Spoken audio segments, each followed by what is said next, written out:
बहुत टाइम पहले एक डीमन किंग था जिसने अपनी टेरिफाइंग ताकत के साथ में वर्ल्ड को कॉन्कर कर लिया था। मिलियंस ऑफ लोगों को उसने जान से मार दिया था। सारे लोगों ने अपनी होप खो दी थी, लेकिन डीमन किंग ने एक मिस्टेक कर दी थी। उसने एक ऐसे विलेज के ऊपर हाथ लगा लिया जिसको उसे कभी भी नहीं छूना चाहिए था। ये एक स्ट्रॉन्गेस्ट वॉर ट्राइब थी, क्रो ट्राइब। इसी के बाद अब हमें दिखाया जाता है कि एक ड्रैगन काफी ज्यादा तेज चिल्ला रहा होता है, लेकिन उसके सामने कुछ लोग होते हैं, वो अब रॉक पेपर सीजर वो खेल रहे होते हैं। एक बंदा जो जीता होता है वो काफी ज्यादा खुश होता है। ये एल्डेस्ट सन है, इसका नाम जैंग है। उसके पीछे सेकंड सन है, उसका नाम फैंग है। जैंग काफी ज्यादा खुश होते हुए कह रहा होता है कि रॉक पेपर सीजर सबसे ज्यादा बेस्ट है, हम सारी चीजें काफी ज्यादा आसानी से सेटल है वो कर सकते हैं। अब ये ड्रैगन मेरा है। और पीछे डैन होता है जो इनका यंगेस्ट ब्रदर है। ये सब के बीच में बिल्कुल भी एक्साइटेड है वो नहीं होता है। ये ड्रैगन बहुत ज्यादा चिल्ला रहा होता है इनके सामने में, और ये बंदा कह देता है कि वैसे ये जो अब ड्रैगन का हॉर्न है वो कितने में जाता है। ये ड्रैगन अभी भी बहुत ज्यादा चिल्ला रहा होता है, तो जैंग जल्दी से जाके सीधे इसे बीच से ये को घुसे में ये वो मार देता है। और वो कह रहा होता है खुश होते हुए कि यार कितना लंबा टाइम हो गया कि मैंने एक ड्रैगन है उसे हंट किया था। इतने में डैन और फैंग के पीछे अब ओगर्स है वो आ चुके होते हैं। ओगर्स को देखने के बाद में तो फैंग काफी ज्यादा खुश हो जाता है और कह रहा होता है कि ये अब मेरे हैं। और वो भी इस तरह से अब तबाही है वो मचाने लगता है। ये दोनों इसके ब्रदर्स काफी ज्यादा मजे लेते हुए ऑर्क्स को है वो मार रहे होते हैं। और डैन अब सोच रहा होता है कि मैंने सोचा था कि मैं एक स्टेबल लाइफ है वो जीऊंगा जब मैं रिइंकार्नेट है वो होऊंगा, लेकिन किसी ने सोचा था कि मैं एक जो वॉर ट्राइब है उसके अंदर पैदा होऊंगा जो ड्रैगन्स को भी आसानी से वो मार सकते हैं। इसी के नेक्स्ट सीन में हमें दिखता है कि डैन अपने फादर के रूम में घुस जाता है और कह रहा होता है कि फादर मैं इंपीरियल कैपिटल में जाना चाहता हूँ। उसके फादर कह रहे होते हैं इंपीरियल कैपिटल, तुम एकदम से क्या कह रहे हो। इसके फादर ये जो विलेज चीफ है वो है, इनका नाम डूमस्टोन है। डैन उनसे कह रहा होता है कि इस जगह पे कुछ भी नहीं है मेरे लिए करने के लिए, अगर मैं इधर रहूंगा तो भी। उसके फादर उससे कह रहे होते हैं तुम क्या बात कर रहे हो कि तुम्हारे लिए कुछ भी नहीं है करने के लिए, तुम बहुत ज्यादा स्मार्ट हो और यहाँ पे अपने जो ब्रदर्स है ना उनसे ही थोड़ा पीछे हो मार्शल आर्ट्स और यहाँ पे स्वॉर्डमैनशिप के अंदर में, और यहाँ पे ये जो मैजिक है ना उसके अंदर में तुम विलेज के अंदर में बेस्ट हो। डैन कहने लगता है कि अब मैं कैसे बोलूं कि असल में मेरे को एक जॉब है वो करनी है जिसके अंदर ऑनर और थोड़ा पर्पस है वो हो। इसके फादर उससे कहने लगते हैं तो फिर अब वो गार्ड्स कैसे हैं जिनका वो कैप्टन तुम्हारा एल्डेस्ट ब्रदर है वो है, या फिर वो अब वॉरियर्स कैसे हैं जिनको तुम्हारा सेकंड ब्रदर लीड है वो करता है। डैन उनसे कह रहा होता है कि अगर मैंने उनको ज्वाइन है वो कर लिया तो फिर मेरे को हमेशा फाइट है वो करना होगा उनसे, और मेरे को वो है वो नहीं करना है। तो फिर उसके फादर उससे कहने लगते हैं कि वेल अब तुम्हारे पास ये जो फॉरेनर अफेयर्स है ना वो भी कर सकते हो जो अब तुम्हारी सिस्टर मैनेज है वो करती है। डैन सोचने लगता है कि अब तुम इसे फॉरेनर अफेयर्स है वो बोल दो, लेकिन असल में अंत में जाके हम जो अब मॉन्स्टर्स के प्रोडक्ट्स होते हैं वो बाहर जाके बेचते हैं खाना खरीदने के लिए, और अगर हमें दूसरे विलेज होता है उधर जाना होता है तो फिर एटलीस्ट 10 दिन है वो लग जाते हैं पैदल चलते हुए। और वो अब कहने लगता है कि फादर प्लीज मेरे को इंपीरियल कैपिटल में वो जाने दो। उसके फादर कह देते हैं लगता है तुम अब फॉरेनर अफेयर्स में भी इंटरेस्टेड नहीं हो, तो फिर तुम विलेज चीफ बन जाओगे तो फिर कैसा रहेगा। ये सुनते ही तो डैन काफी ज्यादा सरप्राइज हुआ होता है और कह रहा होता है कि एकदम से क्या कह रहे हो। इतने में यहाँ पे ये जो अभी इनकी बेटी भी है ना वो आ चुकी होती है। ये अब सेकंड डॉटर है, इसका नाम लाइशा है। और वो इधर आते ही अपने फादर को एक पंच है वो मारी होती है, और यहाँ पे अब एक फायर बॉल होता है उससे भी अपने फादर को मार रही होती है, लेकिन उसके फादर तो इसके फायर बॉल को हाथ से झटक के साइड कर देते हैं। और ये दोनों इसी तरह से अब आपस में फाइट है वो करने लग चुके होते हैं। डैन अब इनको देखते हुए सोच रहा होता है कि अगर यही ऐसा चलते रहा ना तो फिर मैं भी इन लोगों की तरह अजीब है वो हो जाऊंगा। इसी के नेक्स्ट सीन में हमें दिखता है कि डैन अब एक जो अब डिमोनिक बीस्ट होते हैं उनकी केव के बाहर आ चुका होता है और कह रहा होता है कि अब मेरे को अब प्लान बी है वो यूज करना होगा। इसी के नेक्स्ट सीन में हमें दिखता है कि ये जो अब डैन के फादर होता है ना विलेज चीफ, इन्होंने अब इधर काफी सारे एल्डर्स होते हैं इस जगह पे उन्हें इकट्ठा कर लिया होता है। उधर एक एल्डर इनसे पूछ ही लेता है कि तुमने इस जगह पे सब लोगों को इकट्ठा है वो क्यों किया है। डूमस्टोन उन्हें बताने लग चुके होते हैं कि अब मैंने अब डिसाइड है वो कर लिया है कि नेक्स्ट विलेज चीफ है वो कौन होगा। इस पे ये सामने एक एल्डर कहने लगते हैं कि क्या तुम्हें कोई फीवर हो चुका है या फिर कोई ऐसी बीमारी हो चुकी है जिसके बारे में मेरे को नहीं पता है। डूमस्टोन कहने लगते हैं कि ना मैं तो पूरी तरह से परफेक्टली हेल्दी हूँ। तो फिर यही एल्डर कहने लगते हैं कि अगर तुम एक हेल्दी आदमी हो तो फिर अपना जो अब नेक्स्ट चीफ है उसे ऑलरेडी है वो क्यों चुन रहे हो। ये उससे कह देते हैं कि तुम्हें पता है कि मेरे को सारी चीजें रश करना है वो काफी ज्यादा पसंद है। अब इनसे पूछ ही लिया जाता है कि असल में कौन है कि तुम विलेज चीफ है उसके रूप में चुन रहे हो, क्या तुम्हारा एल्डेस्ट सन होएगा या फिर सेकंड सेकंड सन डूमस्टोन उन्हें बता देते हैं कि ये मेरा अब यंगेस्ट सन है। ये सुनने के बाद में इधर लोग काफी ज्यादा सरप्राइज हुए होते हैं और वो कहने लगते हैं कि रुको जरा, तुम अपने जो अब यंगेस्ट सन है उसको क्यों चुन रहे हो? अब वो फर्स्ट सन और सेकंड सन है उनके अलावा। डूमस्टोन कहने लगते हैं कि अब तुम्हें भी पता होगा कि असल में जो अब चीफ होता है उसे अब स्ट्रॉन्गेस्ट है वो होना चाहिए। तो ये सुनने के बाद में एक एल्डर कहने लगते हैं तो फिर तुम कह रहे हो कि तुम्हारा जो अब यंगेस्ट सन है वो तुम्हारा ये जो अब सेकंड और फर्स्ट सन है उससे ज्यादा स्ट्रॉन्गर है। डूमस्टोन कहने लगते हैं कि अगर हम कंपेयर करें उस जैंग और फैंग से तो फिर वो अब थोड़ा पीछे ही वो आता है, लेकिन उसकी जो अब कॉम्बैट तकनीक है ना वो अब पूरे विलेज के अंदर में सेकंड पे ही वो होगी। एक एल्डर चिल्लाते हुए कहने लगते हैं तो फिर तुम्हें अपना जो फर्स्ट सन है ना उसको चुनना चाहिए, तुम अपने यंगेस्ट को असल में चुनी क्यों रहे हो? डूमस्टोन कहने लगते हैं किसी रीजन की वजह से यंगेस्ट सन डैन वो अब बहुत बड़ा जीनियस है मैजिक के अंदर में। इधर दूसरे एल्डर्स उससे कहने लगते हैं कि मैजिक तुम्हें पता है कि वो अब सिर्फ ट्रिक्स है, उसके अलावा कुछ भी नहीं है। डूमस्टोन कहने लगते हैं कि हाँ तुम लोग करेक्ट हो, ये सिंपली बस एक ट्रिकरी है, लेकिन डैन अपनी जो मैजिक ट्रिक्स है ना उनको अब कॉम्बैट आर्ट्स है उसके अंदर कंबाइन करके एक ड्रैगन है उसे डिफीट कर सकता है अपने साथ में ही। हाँ उसने जब ऐसा किया था तब वो सिर्फ 12 साल का था। ये सुनने के बाद में इधर ये लोग काफी ज्यादा हैरान हो चुके होते हैं और कह रहे होते हैं कि क्या नॉनसेंस तुम बोल रहे हो। एक जो मैजिक तकनीक होती है उससे हम तुम अब मैजिक पावर होती है उसे कंट्रोल कर पाते हैं जो आसपास में होती है, और दूसरी तरफ कॉम्बैट आर्ट्स के अंदर में ये तुम अपनी अंदर जो मैजिकल पावर होती है उसी को अब यूज है वो करते हो अच्छे से। अगर तुमने दोनों को साथ में यूज किया तो फिर ज्यादा सही है वो नहीं रहेगा, अंत में जाके तुम मर भी सकते हो। डूमस्टोन उससे कहने लगते हैं कि तुम्हें लगता है क्या इसके बारे में मेरे को नहीं पता है, मेरा जो यंगेस्ट सन है ना उसने मेरे से बोल दिया है कि असल में ये पर्टिकुलरली डिफिकल्ट है वो नहीं है। उसने ऐसा बोला कि ये अब ऐसा है कि मैं एक बुक को रीड कर रहा हूँ खाते हुए टाइम पे। ये इधर लोग तो काफी ज्यादा हैरान हो रहे होते हैं। इतने में इधर एक बंदा आ जाता है और कह रहा होता है कि चीफ प्लीज बाहर आ जाइए 1 मिनट के लिए। इसी के नेक्स्ट सीन में हमें देखता है कि ये लोग अब ये विलेज की एंट्रेंस होती है उधर आ चुके होते हैं। इधर चारों तरफ में काफी ज्यादा डिमोनिक बीस्ट की लाशें पड़ी होती हैं, तो ये लोग यही बात कर रहे होते हैं कि किन्होंने इधर है वो छोड़ दिया है, एटलीस्ट 40 लाशें वो इस जगह पे हैं। तो फिर अब यहाँ पे आप क्या कर रहे हो, जल्दी से लोगों को इस जगह पे वो बुलाओ, हमें इन्हें डिसमेंटल करना होगा इससे पहले कि ये अब सड़ने वो लग जाए। हमें एटलीस्ट 100 लोग चाहिए होंगे। इतने में लाइसा अपने फादर के पास आ रही होती है और कह रही होती है कि डैन ने ये लेटर छोड़ दिया है, और यहाँ पे उसके फादर ये लेटर पढ़ने लग चुके होते हैं। ये लेटर के अंदर में डैन ने ऐसा लिखा होता है कि मैं ये जो वो विलेज है उसे छोड़ने वाला हूँ और यहाँ पे एक दूसरी जगह पे वो जाऊंगा, लेकिन अब ऐसा नहीं है कि हम दोबारा कभी भी नहीं मिलेंगे। मैं बस अपना जो एक वर्क है वो ढूंढना चाहता हूँ जो मेरे को ज्यादा सूट करता है, और यहाँ पे इसके लिए मैंने थोड़े से पैसे और आइडेंटिफिकेशन है वो ले लिया है अपने साथ में, और उसके बदले में मैंने 40 डिमोनिक बीस्ट है उनको मार दिया है। उनकी कीमत उससे बहुत ज्यादा गुनी होगी जितना अब मैंने पैसे हैं वो लिए हैं। ये लेटर पढ़ने के बाद में डैन के फादर अब गार्ड के कैप्टन होता है उसे बुला लेते हैं और उससे कह देते हैं कि डैन को अभी कैप्चर करो। इसी के नेक्स्ट सीन में अब हमें डैन की तरफ का सीन दिखाया जाता है। वो अपने विलेज से काफी ज्यादा तेजी से भाग रहा होता है और कह रहा होता है कि उन लोगों को अभी तक डिमोनिक बीस्ट होंगे ना वो मिल चुके होंगे, और यहाँ पे डिमोनिक बीस्ट है वो अब जब मर जाते हैं तब उनके अंदर से काफी ज्यादा पॉइजन ये सब निकलता है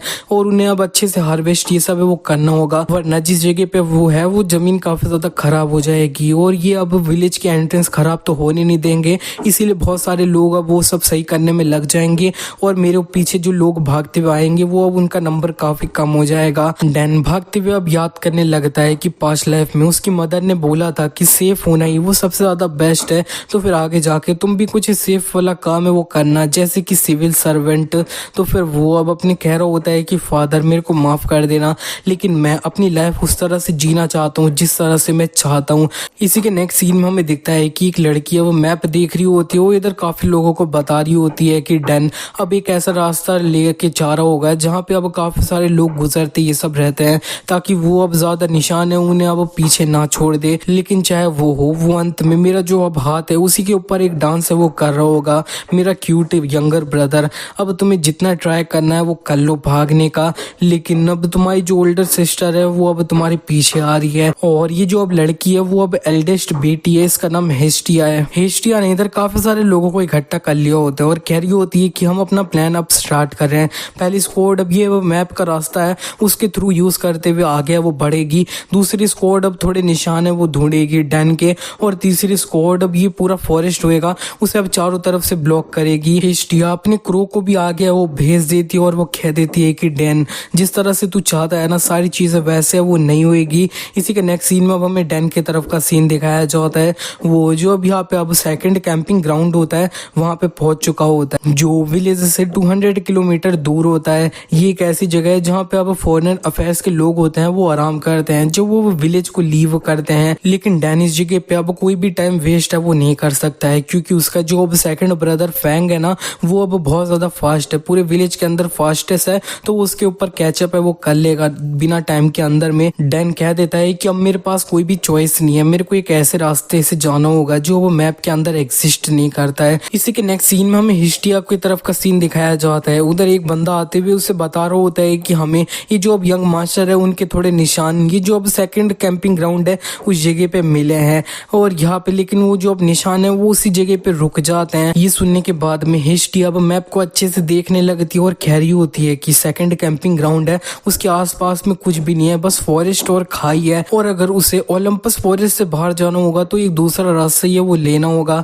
ये काफी ज्यादा रात का टाइम है तो फिर वो अब अच्छे से देख नहीं पा रहा होगा। हिस्टिया और भी बताने लगती है कि ओलंपस फॉरेस्ट एक ऐसी जगह है जिसको मैजिशियन लैंड ऑफ डेड है वो बोलते हैं और हमारा विलेज इसी के सेंटर में है, लेकिन फिर भी हम थोड़ा बहुत मैजिक अच्छे से व्यूज है वो कर पाते हैं क्योंकि हमने एक जो मैजिक सर्कल है वो बना रखा है जो मैजिक पावर को स्टेबल ये सब है वो कर देता है। क्योंकि ओलंपस फॉरेस्ट इस तरह की जगह है जो अब मैजिक पावर है वो काफी ज्यादा क्लैश है वो करते रहती है आपस में और ये जो अब यंगेस्ट है ना उसने अब एटलीस्ट 40 डिमोनिक बीस्ट है उनको मार दिया है, तो फिर वो अब काफी ज्यादा थक है वो रखा होगा, उसके पास ज्यादा ताकत नहीं होगी। और सेकंड कैंपिंग ग्राउंड के पास में सिर्फ 2 जगह है जहाँ पे वो आराम है वो कर सकता है, वो डेफिनेटली उन दोनों जगह में से किसी जगह पे वो होगा और अपनी मैजिक पावर को रिकवर कर रहा होगा। इसी के नेक्स्ट सीन में हमें दिखता है कि ओलंपस फॉरेस्ट के अंदर में एक गुफा के अंदर डैन है वो अब बैठ रखा होता है, उसे बहुत ज्यादा ठंड लग रही होती है तो वो अब फायर बॉल यूज करता है लेकिन वो उसे यूज नहीं कर पा रहा होता है क्योंकि वो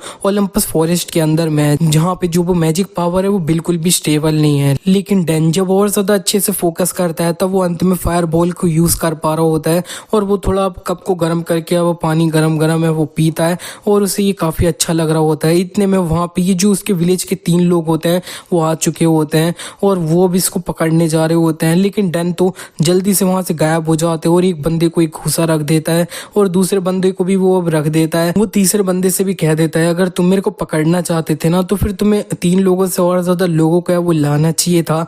ये बचा हुआ बंदा भी कह देता है कि हाँ प्रोबेबली हमें करना चाहिए था। और नेक्स्ट सीन में हमें दिखता है कि डैन अब फॉरेस्ट के अंदर है वो भाग रहा होता है और कह रहा होता है कि ये मैं इन लोगों से मिल गया ना वो अब कोइंसिडेंस है वो नहीं था। ऐसा लगता है कि हिस्टिया दीदी है ना वो अब इन लोगों को अच्छे से कमांड कर रही है, उसको बहुत ज्यादा अच्छे से पता है कि मैं कहाँ पे मूव है वो करने वाला हूँ। ऐसा नहीं है कि मैंने इसे एक्सपेक्ट नहीं किया था लेकिन मेरे को अब जल्दी करना होगा। इतने में डैन को और भी लोग दिख जाते हैं जो इसे ढूंढने के लिए आए होते हैं, तो फिर वो सबसे पहले एक पेड़ के पीछे छुप जाता है लेकिन एक कौवा बहुत ज्यादा तेजी से चिल्लाते हुए डैन की लोकेशन को अब लीक कर देता है और ये लोग अब यहाँ पे उसको ढूंढ लेते हैं और डैन अब इनसे लगातार भागने वो लग जाता है। नेक्स्ट सीन में हमें दिखता है कि हिस्टिया के पास एक बंदा आ चुका होता है, वो बता रहा होता है कि हमने यंग मास्टर को डिस्कवर है वो कर लिया है। हिस्टिया ये सुनने के बाद में इधर सारे लोगों से कहने लगती है कि हम ये जो अब लोकेशन है उसको सेंटर में लेके एक नेट है वो क्रिएट करेंगे, तो फिर अब ये अब सारे जो अब सोल्जर्स है उनको अब मैसेज है वो भेज दिया जाए कि यंगेस्ट जो है वो डेफिनेटली इसी एरिया के आसपास में है वो छुप रखा है।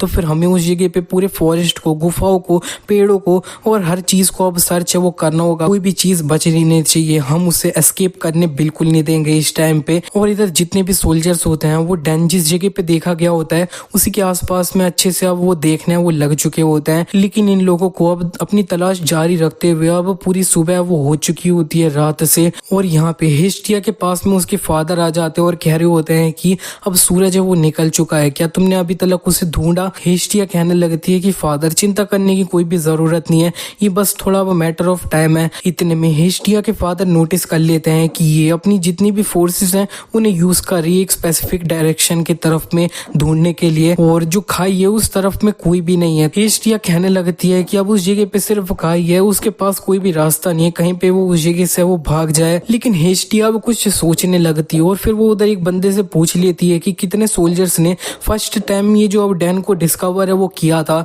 उधर बता देता है कि कि 3 या फिर 4। तो फिर अब हिस्ट्रिया सोचने लगती है कि 3 या 4 इतने लोगों को तो वो आराम से नॉकआउट है वो कर सकता था, तो फिर वो सिर्फ असल में भाग क्यों गया। वो अगर ऐसा करता तो फिर उसकी जो अब लोकेशन है वो इतनी ज्यादा डिस्कवर जल्दी है वो नहीं हो गई होती। नहीं, कहीं ऐसा तो नहीं है कि उसने अपनी लोकेशन को जानबूझ के एक्सपोज कर दिया ताकि जितने भी अब सोल्जर्स है उन्हें एक ही जगह पे इकट्ठा है वो कर दिया जाए। लेकिन असल में उसकी जो अब अपोजिट साइड है उधर कुछ भी नहीं है, बस खाई है। तो फिर वो उधर क्यों जा रहा है। इतने में उसके दिमाग में एक बात क्लिक कर जाती है और वो कहने लगती है कि कहीं ऐसा तो नहीं है कि वो अब उस फॉरेस्ट के अंदर में वो मैजिक यूज करने वाला है। हिस्ट्रिया जल्दी से अपने जो सोल्जर्स होते हैं उनसे कहने लगती है कि इधर वर्ड है वो फैला दिया जाए, जितने भी सोल्जर्स हैं उन्हें ओलंपस खाई है उधर चले जाना है। इसी के नेक्स्ट सीन में अब ओलंपस खाई की तरफ का सीन दिखाया जाता है। डैन इधर खड़ा होता है और इतने में वो पीछे से उसके ऊपर अर्थ स्पीयर से एक अटैक है वो आ चुका होता है। ये उसकी सिस्टर ने मारा होता है। वो काफी हाफते हुए कह रही होती है कि हमने तुम्हें फाइनली ढूंढ लिया। डैन अपनी सिस्टर को देखने के बाद में थोड़ा सरप्राइज हुआ होता है,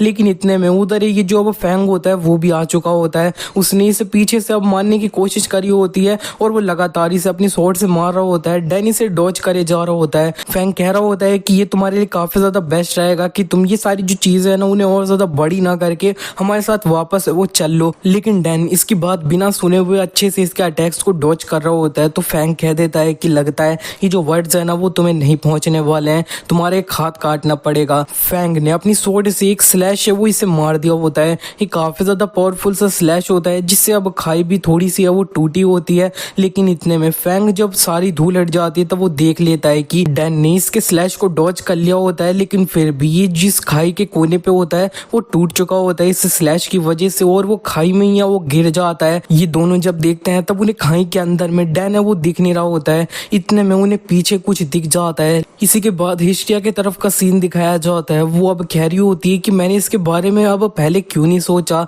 अब जब वो ये जो अब खाई है उसे पार कर लेगा तो फिर वो फॉरेस्ट के अंदर नहीं होएगा, तो फिर ये जो अब यंगेस्ट है ना वो अब कोई सा भी मैजिक है वो यूज कर पाएगा जिस तरह से वो है वो चाहे। नेक्स्ट सीन में हमें दिखता है कि डैन ने अपना जो अब फ्लाइंग मैजिक होता है उसे यूज कर लिया होता है जब वो खाई से गिरा होता है। इधर फैंग ये देख के कह रहा होता है कि तुमने अब ये फ्लाइंग मैजिक है वो कब सीख लिया। और डैन अब इन दोनों से कहने लगता है कि भैया दीदी मेरे को माफ कर देना, मैं अभी काफी ज्यादा अब लैक है वो करता हूँ तुम लोगों से कंपेयर करूँ तो, लेकिन मैं अब काफी ज्यादा अच्छे से वो रहूंगा। और डैड को बता देना कि मैं काफी ज्यादा ग्रेटफुल हूँ उनके लिए। ऑफ कोर्स मैं तुम लोगों के प्रति भी काफी ज्यादा ग्रेटफुल हूँ। मैं तुम लोगों को बाद में लेटर से वो भेजूंगा। और इतना कहते ही वो यहाँ से उड़ के वो चले जाता है। पीछे एक बंदा कह रहा होता है कि क्या इसे मैं अब शूट करके गिरा दूं क्या। फैंग कह रहा होता है तुम रिस्पॉन्सिबिलिटी लोगे अगर वो खाई में गिर जाता है इतनी ज्यादा ऊंचाई से हो। और इधर फैंग की सिस्टर भी कह रही होती है कि ओपा अब हम क्या करें, अगर हम इसे फॉलो करना भी चाहे ना तब हम नहीं कर सकते हैं। फैंग कह देता है कि अभी के लिए हम सिर्फ विलेज के अंदर वापस है वो चलते हैं। इसी के नेक्स्ट सीन में हमें दिखता है कि डैन की अब विलेज से जाने के बाद मिडर एल्डर्स ने एक मीटिंग है वो रख दी होती है और वो इधर डूमस्टोन से कह रहे होते हैं कि एक 16 साल के बच्चे को तुम अपनी एक विलेज चीफ की पोजीशन दे रहे हो, ये काफी ज्यादा गलती है वो था। डूमस्टोन कहने लगते हैं कि मैं ऐसा नहीं कह रहा था कि मैं उसको अब ये जो पोजीशन है उसे अभी के अभी वो दे दूंगा जब टाइम आता तब। लेकिन ये एल्डर सामने उससे कह देते हैं कि इसे अब तुम भूल जाओ, वो वैसे भी अब विलेज के अंदर है वो नहीं है। दूसरे एल्डर कहने लगते हैं कि वैसे अब एक दूसरी प्रॉब्लम आ चुकी है जिसके बारे में हमें चिंता करनी चाहिए, कौन रिस्पॉन्सिबिलिटी लेगा जब ये जो यंगेस्ट है वो अब बाहर जाके कोई बड़ा सा दिक्कत ये सब है वो करेगा तो। और फिर दूसरे एल्डर्स भी कहने लगते हैं कि हाँ बिल्कुल सही कहा, किसको पता कि वो अपनी जिस तरह की एबिलिटीज है उनके साथ में क्या कर ले। उसके पास इतनी पावर है कि वो पूरी एक कंट्री है उसे अब खत्म है वो कर सकता है अगर वो चाहे तो। हमें उसे वापस जल्दी से जल्दी है वो लाना होगा इससे पहले कि वो बाहर जाके कोई भी दिक्कत है वो कर ले। डूमस्टोन कहने लगते हैं कि तुम लोगों को भी पता है कि यंगेस्ट को अब पकड़ना इतना ज्यादा आसान नहीं होएगा क्योंकि अब उसकी जो वो माना की लिमिट ये सब लग रखी थी उसके ऊपर वो हट चुकी है। दूसरे एल्डर उससे कहने लगते हैं कि इसमें इतनी ज्यादा बड़ी प्रॉब्लम क्या है, तुम सीधे उधर चले जाओ और उसे लेकर आ जाओ। लेकिन डूमस्टोन अब कहने लगता है कि अगर मैं जाता हूँ तो फिर मैं बहुत तरह की जो अब यहाँ पे अब रिस्ट्रिक्शन है उसे पालूंगा, बहुत सारे जो अब कंट्रीज है ना वो अब मेरे को ऑब्जर्व है वो ये सब करने लग जाएंगे। मैं शायद एक जो अब यहाँ पे अब स्पेशल ग्रेड का अब डिजास्टर है ना वो कॉज कर दूं और या फिर उससे भी बड़ा कुछ है वो कर दूं। तो फिर दूसरे एल्डर कहने लगते हैं कि तो फिर क्या तुम अब यहाँ पे सिर्फ इस जगह पे बैठने वाले हो, हमें कुछ ना कुछ तो है वो करना ही होगा। और ये इसीलिए अब डूमस्टोन कह देते हैं कि मैंने ऑलरेडी सोच लिया है कि यंगेस्ट को कौन वापस है वो लेकर आएगा। इसी के नेक्स्ट सीन में हमें दिखता है कि डैन फाइनली एक विलेज में आ चुका है, लेकिन असल में उसको बहुत सारे जो अब गार्ड्स है ना उनके द्वारा घेर लिया गया। वो कह रहा होता है कि अब मैं क्या करूं। इसी के बाद अब हमें 10 मिनट पहले का सीन दिखाया जाता है कि असल में हुआ क्या होता है। एक चोर लगातार लोगों से वो बच के भाग रहा होता है, उसे सामने डैन है वो दिख जाता है, वो उससे चिल्ला के भी बोल रहा होता है कि रास्ते से हट जा, लेकिन ये दोनों एक दूसरे से है वो टकरा जाते हैं। ये चोर नीचे गिर जाता है और वो कह रहा होता है कि ये मैंने तेरे से बोला था ना कि तू रास्ते से हट जा, लेकिन डैन उससे कह देता है माफ करना मेरी पीठ पे अब आंखें नहीं है। इतने में चोर को जो पकड़ने वाले लोग होते हैं वो इसके काफी करीब आ चुके होते हैं, तो वो जल्दी से डैन को साइड करते हुए यहाँ से वो भाग जाता है। इतने में डैन नोटिस कर लेता है कि उसके पास जो उसका बैग था वो अब गायब हो चुका है। और इसी के नेक्स्ट सीन में हमें चोर को दिखाया जाता है, वो भाग रहा होता है और कह रहा होता है कि वो लड़का कितना ज्यादा नमूना था। इतने में डेनिस के मुंह के सामने आ जाता है और कह रहा होता है कि मेरा बैग मेरे को वापस कर दो। ये बंदा एक डैगर निकाल लेता है और कह रहा होता है कि मेरे रास्ते से हट जा, लेकिन डैन उसके पीछे आ जाता है और कह रहा होता है कि काफी ज्यादा सही रहेगा कि तुम काफी अच्छे से मेरा जो बैग है वो मेरे को वापस कर दो। लेकिन ये चोर पीछे डैन को अपने डैगर से मारता है, लेकिन वो देख लेता है कि डैन पीछे से गायब हो चुका है और वो अब दोबारा से उसके पीछे आ चुका होता है। डैन को समझ आ चुका होता है कि उसके वर्ड्स इसके सामने काम नहीं करेंगे, तो वो इसके माथे पे एक फ्लिक मारते हुए इसे बहुत ज्यादा दूर है वो फेंक देता है। वो बंदा जहाँ पे गिरा होता है उधर काफी ज्यादा चीज है वो टूटी होती है। डैन कह रहा होता है कि यार मैंने अपना बेस्ट ट्राई किया था कि इसे मैं कम से कम तरीके से वो मार दूं, और वो इसके करीब जाके अपना बैग है वो वापस ले लेता है। और यहाँ पे एक जो गार्ड होता है वो आ जाता है और वो डैन से कह देता है कि तुम एक भी अब बिल्कुल भी हिले ना तो फिर तुम्हें मार दिया जाएगा। डैन उससे कह देता है कि प्लीज रोको, यहाँ पे अब कुछ मिसअंडरस्टैंडिंग है। लेकिन ये जो अब चोर होता है वो यहाँ से भाग जाता है। डैन पीछे मुड़ा होता है इस चोर को भागता हुआ देखते हुए। ये गार्ड चिल्लाते हुए कह रहा होता है कि बिल्कुल भी मूव है वो मत करो, तुम क्या इधर उसके साथ में भागने की प्लानिंग है वो कर रहे थे, और यहाँ पे तुम जहाँ पे हो उधर ही रहो। और अब हमें प्रेजेंट में दिखता है कि डैन को इधर एक जो अब जेल होती है उसके अंदर बंद कर दिया गया होता है। उसके बैग को सर्च किया जा रहा होता है। एक बंदा कह रहा होता है कि इस जगह पे वेपन जैसा है वो कुछ नहीं लग रहा है,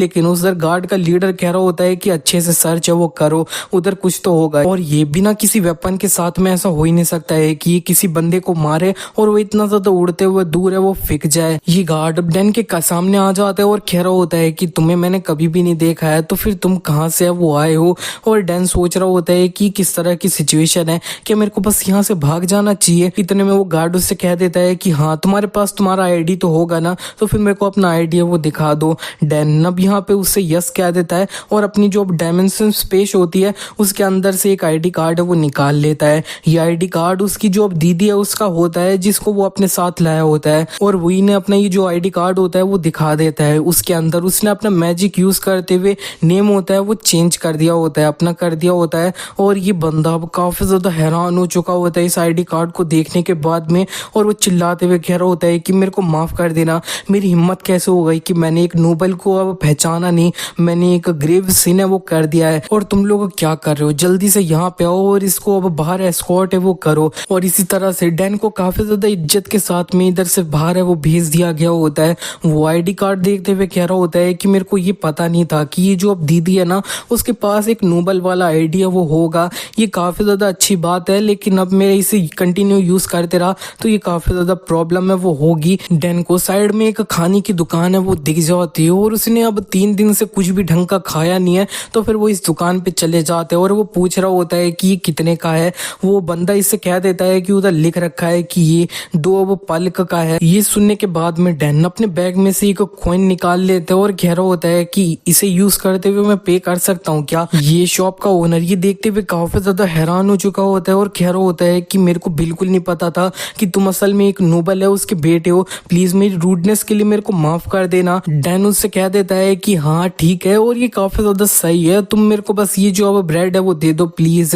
लेकिन ये बंदा कह रहा होता है कि यंग मास्टर अब मेरे पास इतनी ज्यादा एबिलिटी नहीं है कि मैं इतना ज्यादा जो बड़ा अमाउंट है उसका चेंज है वो आपको दे दूं, अगर तुम्हें यहाँ से कुछ भी लेना है तो फिर तुम ले लो, लेकिन प्लीज मेरे को बस बख्श दो। डैन समझ जाते हैं सिचुएशन को और यहाँ से वो चले जाते हैं। वो कह रहा होता है कि ये कॉइन ये असल में कितनी ज्यादा बड़ी चीज है, वेलम मेरे को पता है कि कोई ना कोई तो इसे एक्सेप्ट है वो कर ही लेगा। नेक्स्ट शॉप में वो जाता है तब उधर कह दिया जाता है कि प्लीज मेरे को माफ कर देना, इतने बड़े पैसों का मेरे पास पास खुलना है वो नहीं है। और ये दूसरा कोई कह रहा होता है कि प्लीज मेरे को जाने दो, मैं कुछ भी नहीं कर सकता हूँ। तीसरी शॉप वाला कह रहा होता है कि अगर मैं अपना जो है वो पूरा फॉर्च्यून है ना उसे भी तुम्हें दे दूं तब भी मैं इसका चेंज है वो नहीं कर पाऊंगा, प्लीज मेरे को जाने दो। नेक्स्ट सीन में हमें दिखता है कि अब यहाँ पे अब शाम से रात है वो हो चुकी होती है और डैन अब सड़क पे पड़ा होता है बारिश में और वो कह रहा होता है कि मेरे पास पैसे हैं लेकिन मैं उन्हें यूज नहीं कर सकता हूँ। मेरे को अभी तक की जो वर्ल्ड की करेंसी है उसके सिस्टम ये सब के बारे में वो पता नहीं है। ये प्लेटिनम कॉइन असल में कितना ज्यादा वर्थ है वो करता है। अगर मेरे को पता होता है कि ये होने वाला है तो फिर मैंने थोड़ी स्टडी ये सब है वो कर ली होती। इतने में डन साइड में देखता है कि इधर ये जो अब चोर बंदा होता है वो इसके करीब आ चुका होता है। दो जो अब बॉडी बिल्डर्स होते हैं उन्हें लेके वो कह रहा होता है कि अब तुमने जो अब लास्ट टाइम मेरे साथ किया था उसके लिए तुम्हें कंपनसेट है वो करना चाहिए मेरे को, और मेरे को लगता है कि तुम्हारे हाथ में जो कॉइन है वो काफी रहेगा। और डैन का तो इसको देख के थोड़ा मुंह बन चुका होता है कि चोर जो दो बॉडी बिल्डर्स को लाया होता है वो अब डैन को देखते हुए कह रहे होते हैं कि क्या ये जो बच्चा था उसने सही में वो किया क्या तुम्हारे साथ में, लेकिन ये तो सिर्फ एक बच्चा है। और फिर ये अब चोर से कहने लगता है कि तुम्हें लगता है क्या कि मैं एक जो बच्चा है उसके द्वारा पिटा जाऊंगा बिना किसी रीजन की वजह से, केयरफुल रहना। अब किसको पता कि इसके पास किस तरह का वेपन है वो हो। और डैन अब इनसे कह देता है कि वैसे तुम लोग ये है वो हटा दो, तुम्हारे पास चेंज है क्या, मेरे को बस ये जो है ना वो उसके बदले में एक्सचेंज करना है। और प्लेटिनम कॉइन देखने के बाद में ये दो बॉडी बिल्डर्स तो काफी ज्यादा हैरान हो चुके होते हैं, कह रहे होते हैं कि इस बच्चे के साथ में असल में क्या है। ये चोर अब डैन के हाथों से ये कॉइन ले लेता है और वो कह देता है कि मेरे पास चेंज नहीं है, लेकिन अब तुमने मेरे को जो चोट पहुंचाई थी इसके बदले में हम इवन है वो हो चुके हैं। डेनिस से कह रहा होता है कि अगर ये तुम्हारे पास थोड़े से भी हुए ना तो भी काफी ज्यादा चल जाएगा, लेकिन थोड़े से पैसे वो मेरे को दे दो। ये बंदे गुस्से में चिल्लाते हुए कह रहा होता है कि ये बच्चे तो सुन भी रहा है कि मैंने क्या बोला। इतने में यहाँ पे कोई इधर कह देता है कि तुम लोग अडल्ट हो लेकिन इधर एक बच्चा है उसको परेशान कर रहे हो, तुम अभी के अभी वो रुक जाओ। और ये जो लड़का वो आया होता है उसको अब ये दो बॉडी बिल्डर सब घेर है वो लेते हैं और कह रहे होते हैं कि ये तुम्हारे लिए अच्छा रहेगा कि तुम सीधे यहाँ से बस चलते हुए वो निकल जाओ, और अगर तुम ऐसा नहीं करते हो तो फिर ये जो अब सुंदर फेस है ना वो तो अब एक मैस बन जाएगा बस में। लेकिन ये बंदा सीधे इसके मुंह पे एक घूसा मार देता है और दूसरे वाले को भी अब मुंह पे एक घूसा मार देता है। दोनों को उसने इस तरह से निपटा दिया होता है। और वो इधर चोर बंदे से कह देता है कि तुम्हारे लिए काफी अच्छा रहेगा कि यहाँ से वो चले जाओ जब मैं काफी ज्यादा अच्छा हूँ। ये चोर कहने लगता है कि ये मैं करना चाहता हूँ लेकिन मेरे साथ में जो अब मेरे फ्रेंड्स है ना मेरे को नहीं लगता है कि वो ये सेम चीज है वो सोचते हैं। और पीछे ये जो दो बॉडी बिल्डर्स होते हैं वो उठ चुके होते हैं। और यहाँ पे नेक्स्ट सीन में हमें दिखता है कि इसे काफी ज्यादा पीटने के बाद में वो तीनों यहाँ से वो निकल जाते हैं।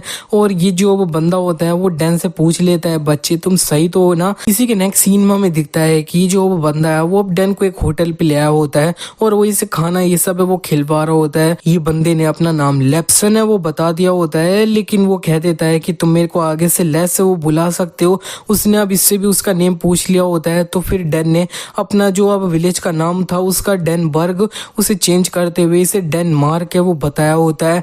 और यहाँ पे ये अब लेस उससे कहने लगता है कि तुम्हारे पास कोई ऐसी जगह है जहाँ पे तुम सो सकते हो। डैन ने उसे मना कर दिया होता है। तो फिर वो कह देता है कि तुम इस जगह पे आज वो सो सकते हो, तुम्हें चिंता करने की कोई भी जरूरत नहीं है, मैं कोई बुरा लड़का है वो नहीं हूँ, मेरा ड्रीम है कि मैं एक नाइट बनूं तो फिर मेरे को एक नाइट जैसा एक्ट है वो करना चाहिए। इतने में वहां पे एक लड़की आ चुकी होती है चिल्लाते हुए ओपा, और ये जो लड़की है इसका नाम एलिशिया है। और यहाँ पे एलिशिया कह रही होती है कि तुम दोबारा से किसी को यहाँ पे वो ले आए। और इतने में जब वो अच्छे से देखती है तो वो देख लेती है कि उसके भाई को पीटा गया है। तो वो कह रही होती है कि तुम्हारे फेस है उसके साथ में असल में हुआ क्या है। लेस बता भी देता है कि मैं कुछ जो अब थग्स थे उनसे मिल गया। ये चिल्लाते हुए कह रही होती है कि तुम प्रोबेबली किसी की हेल्प करते हुए अब पीटे है वो दोबारा से, इसके साथ में ये कितने बार वो हो चुका है। अगर तुम यहाँ पे इस तरह से खेलते रहना तो फिर बिना चोट लगे तुम इंपीरियल कैपिटल है वो कभी भी नहीं पहुंच पाओगे इस तरह से। इतने में एलिशिया अब डैन को थोड़ा घूरती है और यहाँ से वो चले जाती है। जाते हुए कह रही होती है कि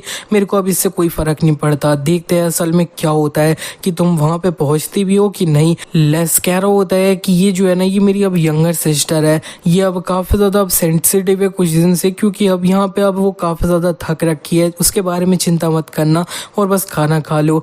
डेनिस से कहने लगता है कि असल में तुम्हारी ये जो अब करेंसी है ना वो किस तरह से है वो चलती है उसके बारे में बताना। तो अब मैं सच बताऊँ तो मैं जो अब डीप माउंटेन्स है ना उनसे अब वो आया हूँ, तो फिर मेरे को अब करेंसी ये जो कॉन्सेप्ट है ना उसके बारे में ज़्यादा कुछ पता नहीं है। तो फिर ये बंदा अब उसे बताने लग चुका होता है कि जो अब एम्पायर है उसके अंदर 8 कॉइन्स आते हैं। पहला होता है कॉपर, दूसरा ब्रॉन्ज, फिर तीसरा ग्रेट ब्रॉन्ज और फिर सिल्वर, फिर ग्रेट सिल्वर, फिर गोल्ड और लास्ट में आता है प्लेटिनम कॉइन। और मेरे पास में सिर्फ कॉपर और ब्रॉन्ज कॉइन्स है वो है, तो फिर मैं तुम्हें सारे वो है वो दिखा नहीं सकता हूँ। और हम इसे अब असल में जो अब पल्क्स है ना उनके अंदर मेजर है वो करते हैं। जैसे कि एग्जांपल के लिए एक जो कॉपर कॉइन है वो अब एक सिंगल पर्क है वो होता है, और फिर ब्रॉन्ज कॉइन होता है वो अब 5 पर्क है वो होता है। इसी तरह से उसने जो अब एक नंबर्स होते हैं ना वो दिखा दिए होते हैं सारे कॉइन्स के।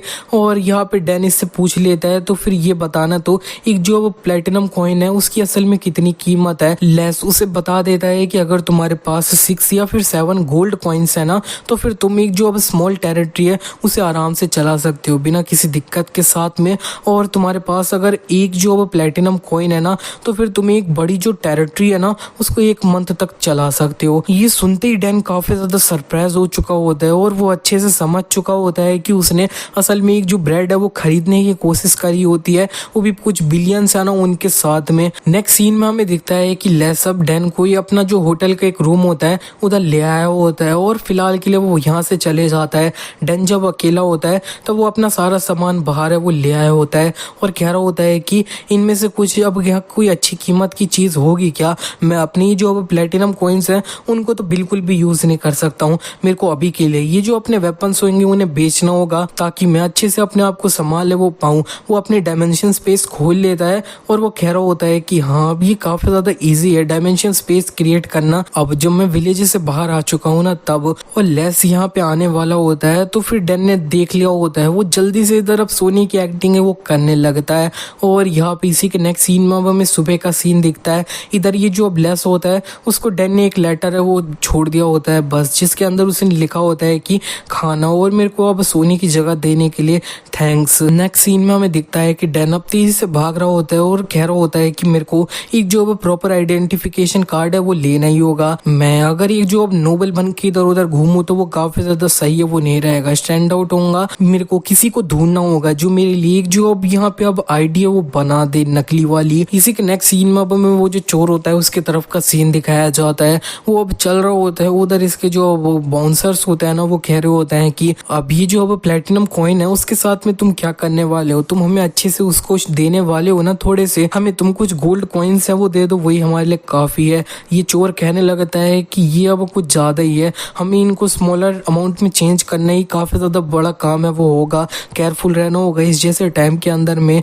लेकिन इतने में वो देख लेता है कि वो दो जो अब यहाँ पे अब इसके बाउंसर्स होते हैं वो पीछे से गायब हो चुके होते हैं। इससे पहले इसे असल में कुछ समझ आता है, इधर जो डैन होता है वो इसको भी एक थप्पड़ मार के बेहोश है वो कर देता है। और अगले पल जब ये चोर अपनी आंखें खोलता है तब वो अपने आप को एक जंगल में बंधा हुआ पाता है और उसके सामने एक बड़ा सा बंदा होता है और वो चिल्लाते हुए इससे कह रहा होता है कि तुम असल में हो कौन, क्या तुमने ये किया, मेरे को यहाँ से जाने दो।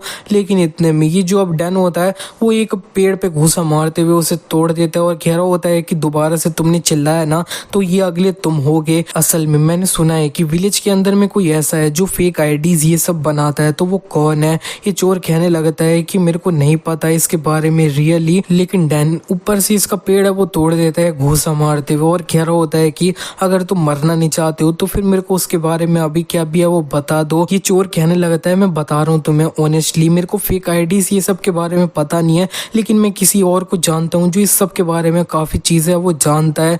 और इसी के नेक्स्ट सीन में हमें दिखता है कि इधर डैन को जो इन्फॉर्मेशन उस बंदे से चाहिए होती है उसे मिल चुकी होती है। उसने वो प्लेटिनम कॉइन जो इससे चुराया गया होता है वो भी उस शोर से वापस से वो ले लिया होता है और वो इधर अपनी रियल फॉर्म में वो आ जाता है। उसने अभी अपनी अपीयरेंस है उसे चेंज किया होता है इस बंदे से बात करने के लिए। इसी के नेक्स्ट सीन में हमें दिखता है कि वो दोबारा से अपनी अपीयरेंस चेंज करके एक बार में वो घुस जाता है। वो उधर जाके एक जो लड़की होती है वो कह रही होती है कि तुम्हें असल में क्या चाहिए, पहली बार तुम्हें मैं देख रही हूँ। डैन याद कर रहा होता है कि वो जो चोर है उसने उसे बता दिया है कि उस बंदे से मिलना काफी डिफिकल्ट है, लेकिन मैं तुम्हें जो कह रहा हूँ ना वो तुम उसे कहोगे तो ये काफी इजी होएगा। और डैन अब कहने लगता है एक रिफ्रेशिंग डार्क बियर और और यहाँ पे सी फूड साइड डिश। ये सुनते ये जो अब लड़की होती है वो अब कोड वर्ड है वो समझ चुकी होती है और वो कह देती है कि अब तुम मेरे को फॉलो है वो करो। और अगली पल ये दोनों अब सीढ़ियों से उतर के कहीं वो जा रहे होते हैं और उन दोनों को अब सामने एक जो अब दरवाजा होता है उधर एक मैजिक बैरियर होता है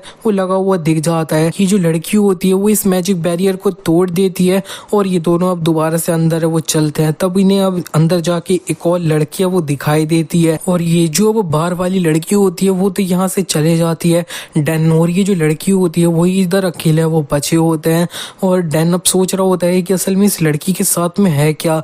ये अब यहाँ पे इसने 6 तरह के मैजिक है उन्हें एक्टिवेट कर रखे हैं इस जगह पे। फर्स्ट जो अब यहाँ पे अब एक गार्डिंग मैजिक है जो अब स्टार्टिंग में ब्रेक करके हम यहाँ पे आए थे। दूसरे 2 जो अब डिफेंसिव मैजिक्स है ना वो, और 2 अटैक मैजिक्स है वो, और एक लास्टली यहाँ पे एक इल्यूजन मैजिक है वो कर रखा है। एक जो अब यहाँ पे अब सीक्रेट स्पेस है उसे कंसील है वो करने के लिए इस वॉल के पीछे। और यहाँ पे ये जो लड़की है वो उसे कह देती है कि तुम्हें क्या चाहिए। डेनिस से कह देता है तुम मेरे लिए फेक आईडी बना सकती हो क्या। वो लड़की कह देती है कि हाँ ये अब यहाँ पे इतना ज़्यादा हार्ड है वो नहीं है, लेकिन तुम्हें उसके मटेरियल्स है वो मेरे को खुद से देने होंगे। मेरे को या तो ऑर्क की बोन या फिर एक जो अब डिमोनिक बीस्ट है उसकी बोन लगेगी। और डैन अपने डायमेंशन स्पेस से ये एक जो अब डिमोनिक बीस्ट की बोन होती है वो निकालते हुए वो दे देता है। और यहाँ पे ये लड़की कह रही होती है कि तुम काफ़ी ज़्यादा केपेबल होगे कि तुम्हारे पास डिमोनिक बीस्ट की बोन है। और यहाँ पे अब तुम्हें किस रैंक का चाहिए आईडी, एक कॉमनर या फिर एक नाइटहुड वाला। डैन उससे कह देता है कि क्या तुम एक जो बैरन या फिर उससे एक अबव लेवल का जो अब आईडी है वो बना सकती हो क्या। लेकिन ये लड़की कहने लगती है कि ऑफ कोर्स नहीं। क्या ये एक क्वेश्चन भी था। हाई रैंक के जो आईडीज होते हैं ना उनके पास में अब काफ़ी ज़्यादा एंटी फोर्जरी मैजिक होता है वो इनके ऊपर इम्यून होता है। मैं उसको अब एक क्राफ्ट कर सकती हूँ लेकिन मैं एग्जैक्ट सेम है उन जैसा नहीं बना सकती हूँ। डैन कह देता है कि कुछ भी नहीं है, मैं ये जो मैजिक है उसके बारे में कुछ कर लूंगा। सोच रहा होता है कि मेरे लिए वो अब करना बहुत ज्यादा इजी होएगा। ये लड़की कहने लगती है वेल अब तुम कह रहे हो तो फिर ठीक है, लेकिन ये जो कॉस्ट है वो अब 15 मिलियन पल्क्स है ना वो करेगा और वो भी एडवांस में। और ये सुनने के बाद में डैन एक प्लैटिनम कॉइन निकाल के इसे वो दे देता है और कह देता है कि इतना काफी रहेगा ना। ये देखने के बाद में ये लड़की कह देती है कि तुम सही में कुछ ज्यादा ही अब अमीर है वो होगे। डैन उससे कहने लगता है कि क्या तुम मेरे को आईडी के अलावा और भी चीजें दे सकती हो क्या, मैं तुम्हें उतने पैसे दे दूंगा जितने तुम्हें चाहिए। इसी के नेक्स्ट सीन में हमें दिखता है कि डैन अब जो अब एक होटल होता है उधर रुक रखा होता है और यहाँ पे उसने अपना इंपीरियल आइडिया वो बना लिया होता है। इसकी वजह से वो अब यहाँ पे अब आराम से मूव करवाएगा बिना किसी दिक्कत के साथ में। इतना ही नहीं, उस लड़की की वजह से उसे ये जो अब इंपीरियल कैपिटल है उसका एक मैप है वो मिल चुका है और ये जो इंपीरियल फोर्सेस है और नोबल्स है ना उनकी इंफॉर्मेशन भी मिल चुकी है। और लास्टली उसे ये जो अब खुले पैसे है वो मिल चुके हैं। इसके साथ में उसे अब कुछ दिन तक चिंता करने की कोई भी ज़रूरत नहीं है।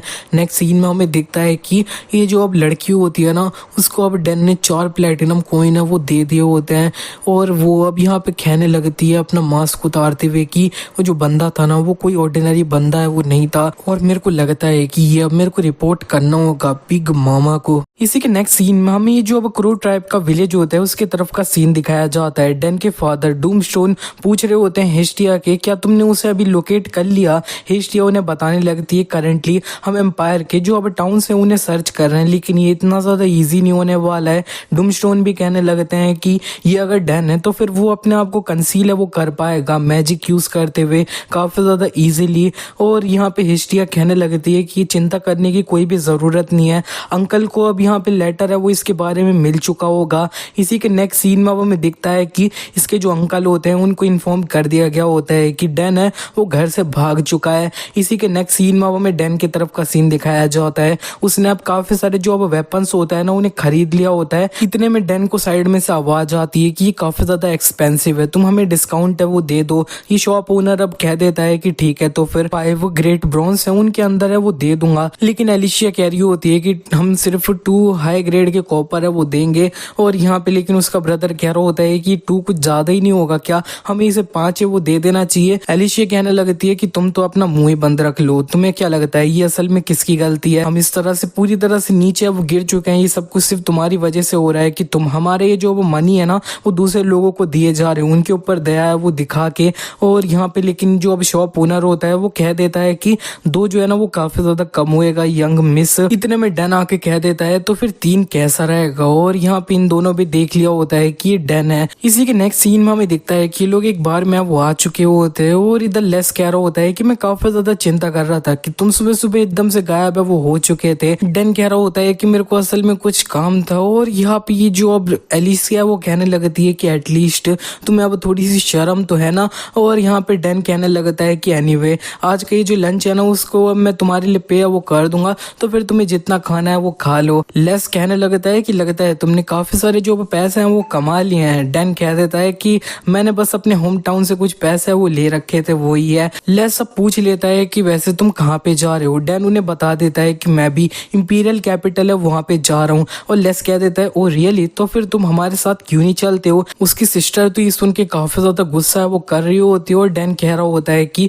मैं काफी ज्यादा ग्रेटफुल होऊंगा अगर तुम मेरे को तुम्हारे साथ में चलने दो। तो वो अपने मनी मन कह रहा होता है कि ये जो इंपीरियल कैपिटल है वो यहाँ से 2000 किलोमीटर दूर है, उड़ते हुए मैं जाऊंगा तो फिर मेरे को अब पूरे 2 या 3 दिन है वो लग जाएंगे, लेकिन मैं इतना ज्यादा स्टेमिना वेस्ट थोड़ी कर सकता हूँ। और वो कह रहा होता है कि मेरे को ऐसा लगता है कि मैं तुम्हारे को काफी ज्यादा वो परेशानी में वो डाल दूंगा अगर मैं ऐसा करूंगा। तो अलीशिया भी उससे कह देती है कि हाँ इससे काफी ज्यादा दिक्कत है वो होगी हमें, लेकिन ये जो अब लेस है वो कह रहा होता है कि ये काफी ज्यादा सही रहेगा, जितने ज्यादा होंगे उतना ज्यादा सही रहेगा।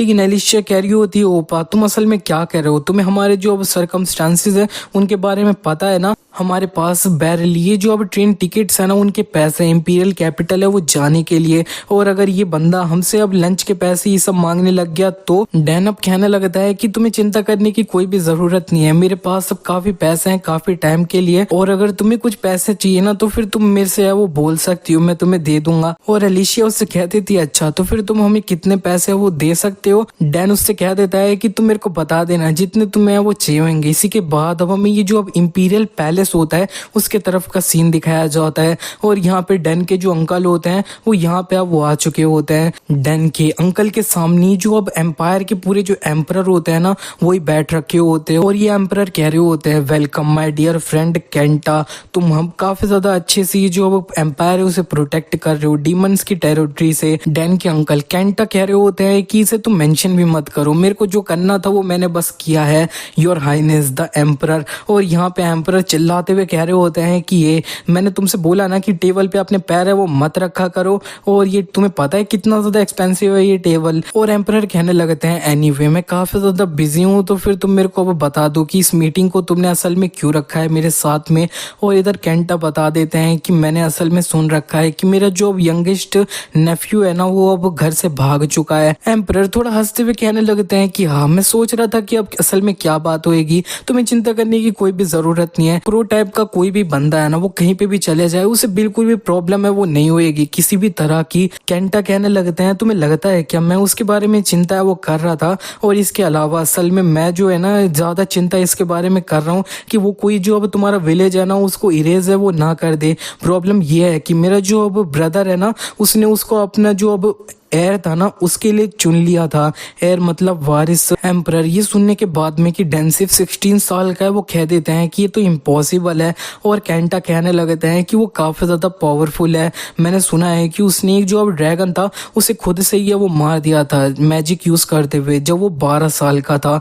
एम्परर ये सुनते हुए तो काफी ज्यादा हैरान हो जाते हैं और वो अब बहुत जल्दी से उठ जाते हैं और जाने लगते हैं, कह रहे होते हैं कि मैंने तुम्हें बोल दिया कि मैं काफी ज्यादा बिजी हूँ। केंटा कहने लगते हैं कि तो फिर ये जो मेरा नेफ्यू है उसके बारे में क्या? और एम्परर कह देते हैं कि वो तुम्हारी फैमिली है, और यहाँ पे फैमिली के जो इश्यूज है ना उसे अब फैमिली के द्वारा ही सॉल्व है वो होने चाहिए, और ऑल द बेस्ट। कैंटा तो बस सीन को देखते ही वो रह जाते हैं। इसी के नेक्स्ट सीन में अब हमें उस ट्रेन के तरफ का सीन दिखाया जाता है जो अब इंपीरियल कैपिटल के तरफ है वो जा रही होती है। एलिशिया और लेस है वो अब इस ट्रेन पे बैठ रखे होते हैं। लेस कह रहा होता है कि एलिशिया अब हमें सही में क्या ये जो फर्स्ट क्लास वाली ट्रेन है उधर आना चाहिए था, क्या कोई चीपर सीट भी ले सकते थे।